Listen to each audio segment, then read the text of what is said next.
তো আপনারা দেখতে পাচ্ছেন জগন্নাথপুর টু কুবাসপুর। তো আসেন আমাদের সাথে।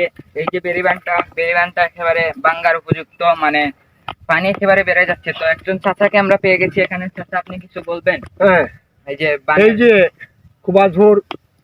কুবাসপুরের দক্ষিণে একটা বেরিবান আছে। এটা দেখো এই গোফাইখালির ডোর। এই ডোরে দিয়ে একটা বেরিবানদের মানে এই পশ্চিম সাইড প্রায় 2-2.5 হাত দেড়শো উপর সাইড এখানে করতে লেভেল, মানে কিছু জায়গা ফুটে গেছিল, কিছু জায়গা পানি চলাচল হয়েছিল। আমরা আপাতত ফেনা টেনা দিয়া মাটি সাইডে খাইতে কিছু রাখা হয়েছে। এখন কিছু করার নাই। আমরা তো এই দেশের মানে উত্তর সাইড দক্ষিণ সাইড চলাফেরার খুব বেশি অসুবিধা। এখন আমরা খুব সাইডও তো আমরা তো পুরা বিপদে, আমরা তো বিপদে। এখন কোনো কিছু করার নাই। এখন যদি অল্প কিছু টাকা থাকে বা কোনো অ্যামাউন্ট থাকে তাহলে আমরা মেম্বারের অথবা চেয়ারম্যানের কাছে করাম, আমরা কিছু সাহায্য সুযোগ কইরা আমরা এখানে একটা চলাফেরার একটা ব্যবস্থা কইরা দেওয়া।